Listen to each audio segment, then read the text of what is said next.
Good morning बच्चों, मेरा नाम है एल्वीना और मैं आपके लिए बहुत ही एक्साइटिंग न्यूज़ लेकर आई हूँ। आपकी गर्मियों की छुट्टियाँ चल रही है ना, तो आप क्या करते हैं दिन भर? मोबाइल चलाते हैं या पढ़ाई करते हैं या कुछ क्रिएटिविटी भी कर रहे हैं? हम आपके लिए ला रहे हैं हीरोज ऑफ द बाइबल, उनकी exciting stories, art and craft and बहुत सारे सरप्राइजेस। हम ऐसे हीरोज के बारे में सीखेंगे जिनके नाम शायद ही जानते होंगे। हम इनके जीवन के बारे में और कैसे ये प्रभु से प्रेम रखते हैं, और ये दो बातें हैं जो इनकी कहानी को महत्वपूर्ण बनाता है। तो बच्चों, आप हमसे डेली फिलाडेल्फिया किड्स चैनल के माध्यम से हमसे जुड़े रह सकते हैं, ठीक 11 बजे। अगर आपके और भी फ्रेंड्स हैं, आप उनको भी बुलाइए या फिर ये YouTube का लिंक उनसे शेयर करें ताकि वे आपके साथ में मिलकर इस चैनल को एंजॉय कर सके। क्यों ना हम इस एपिसोड को प्रेयर के साथ में शुरू करें। सारे बच्चे अपने आंखें बंद करें। हे हमारे स्वर्गीय पिता, आप हमारे प्रभु हैं, आप हमारे पिता हैं और आप हमारे बेस्ट फ्रेंड हैं, हमारे सुपर हीरो हैं। आज के इस दिन के लिए हम आपको धन्यवाद करते हैं। प्रभु, आज हम जो बातें सीखने जा रहे हैं वो वचन हमारे दिलों में जड़ पकड़ने पाए, और जो हम सीखते हैं उसे हम हमारे जीवन में लागू करने पाए। प्रभु, हम प्रार्थना करते हैं कि जो आज हम सीखें वो आपकी महिमा के लिए हम यूज़ करने पाए। इस छोटी सी विनती को प्रभु यीशु मसीह के नाम से ही मैं मांगती हूँ, आमीन। बच्चों, हमने संडे स्कूल में कितने अमेजिंग बाइबल कैरेक्टर्स के बारे में सीखा है, जैसे अब्राहम, मोसेस, जेकब, याद है ना? बट हम यहाँ पर दूसरे हीरोज के बारे में भी सीखने जा रहे हैं, और आज हम सीखने जा रहे हैं एक ऐसे मनुष्य के बारे में जिसको परमेश्वर ने दाऊद के जरिए याद किया। हाँ, उसका नाम थोड़ा कठिन है। मैं ट्राई करती हूँ।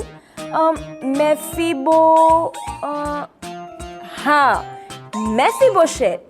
क्या आप मेरे पीछे बोलेंगे? 1 2 3। मेफीबोशेत। एक और बार, 1 2 3। मेफीबोशेत। तो आज मेफीबोशेत की कहानी को लेकर आ रही हैं हमारे बीच में श्रद्धा मैम। क्या आप तैयार हैं बच्चों? ध्यान से सुनना। सभी बच्चों का आज के इस कार्यक्रम में स्वागत करती हूँ, और आज हम बाइबल के एक विशेष व्यक्ति के बारे में सीखने जा रहे हैं जिसका नाम है मेफीबोशेत। ये शाऊल का पोता और योनातन का बेटा था। बच्चों, आपको याद है दाऊद और योनातन दो दोस्त थे। योनातन और दाऊद की दोस्ती बहुत अच्छी थी, जबकि योनातन का पिता था शाऊल, वो कभी भी दाऊद को पसंद नहीं करता था, वो हमेशा उसको मारना चाहता था। लेकिन योनातन जो था वो हमेशा से दाऊद की मदद करता था। उसने उसकी जान भी बचाई अपने पिता से। क्यों? उसकी एक दोस्ती के कारण। जब दाऊद राजा बना, अभी वो समय है जब शाऊल और योनातन दोनों मर चुके हैं, और राजा कौन है? दाऊद है। तो जब दाऊद राज के सिंहासन पर बैठा तो उसको अपना मित्र याद आया, योनातन, और उसने अपने सेवक को बुलाकर पूछा, क्या अभी भी शाऊल के घराने से कोई बाकी है? तब कर्मचारी ने बोला कि हाँ, योनातन का बेटा मेफीबोशेत अभी भी जीवित है, पर वो दोनों पैर से अपाहिज है। ये तब की बात है जब उसको संभालने वाली स्त्री थी, जब उसने उसके पिता और दादा की मृत्यु की खबर सुनी तो वो उसे लेकर तुरंत एकदम भागी, और भागने के समय जो मेफीबोशेत था वो 5 वर्ष का था और वो गिर गया और उसके दोनों पैर तभी से खराब हो गए। तब दाऊद ने कहा कि ठीक है, उसको बुलाया जाए। मेफीबोशेत को जब पता चला दाऊद उसे बुला रहा तो उसे थोड़ा डर था, क्योंकि अभी वो राजा है, हो सकता है उसके पिता ने उसके साथ जो बुरा व्यवहार किया उसका वो बदला लेना चाहता है। पर दाऊद ऐसा नहीं चाहता था, और उसे महल में बुलाया गया, और मेफीबोशेत को दाऊद ने कहा, जो कुछ तुम्हारे दादा का था, जो भी ज़मीन थी, वो मैं तुम्हें वापस देना चाहता हूँ। और आज से तुम राजमहल में मेरे साथ राजकुमारों की तरह रहोगे, मेरे साथ भोजन करोगे।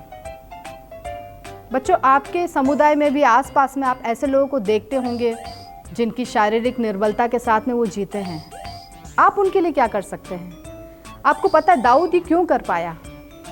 क्योंकि दाऊद जब छोटा बच्चा था तब वो परमेश्वर के साथ में समय बिताता था, और ये दया का भाव जो उसने शाऊल के घराने पे दिखाया वो केवल इसीलिए दिखा पाया क्योंकि वो परमेश्वर के साथ समय बिताता था। तब उसके अंदर में प्रेम, करुणा, दया, ये सारी भावनाएं तब उसके जीवन में आई, और वो जब राजा बन गया तब भी ये भावना उससे अलग नहीं हुई, और उसने मपीबोशेत के ऊपर में दया की। उसी तरह जब आप भी अपने आसपास में शारीरिक दुर्बलताओं से घिरे लोगों को देखते हैं तो आप हमेशा याद रखिए, ऐसे लोगों को परमेश्वर कभी नहीं भूलता है।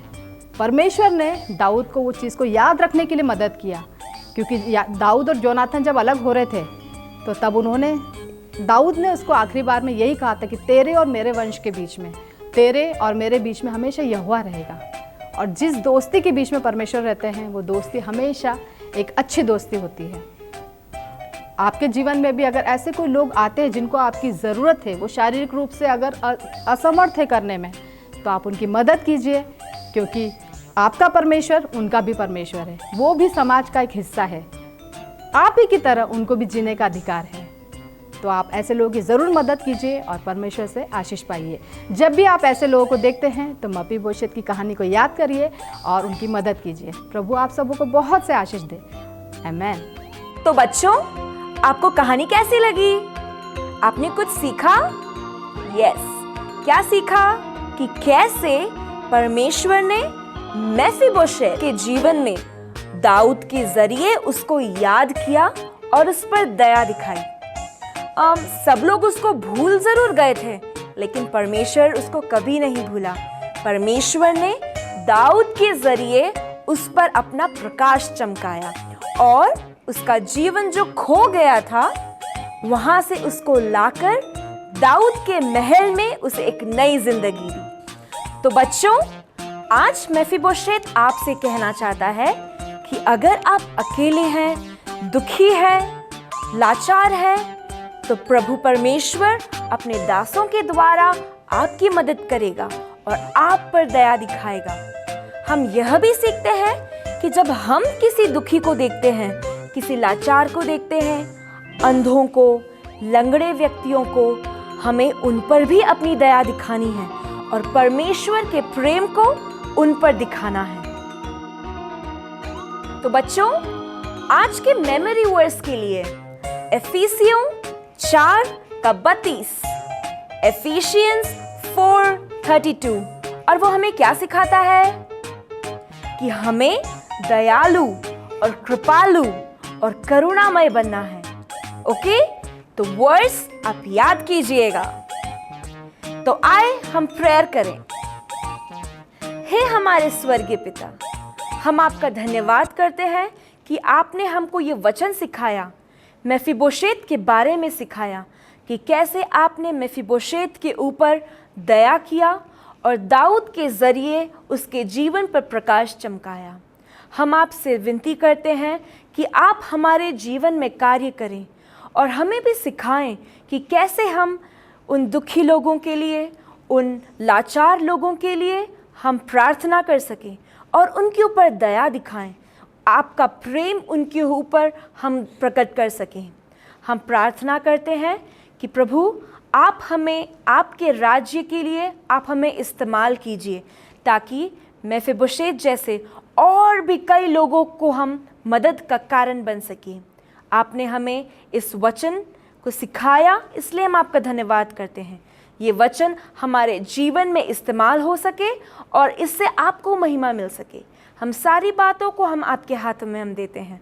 इस छोटी सी विनती को प्रभु यीशु मसीह के नाम से हम मांगते हैं, आमीन। तो बच्चों, आज का एपिसोड तो यहीं खत्म हो रहा है, पर हम कल आपके लिए लाए हैं एक्साइटिंग आर्ट एंड क्राफ्ट ठीक 11 बजे।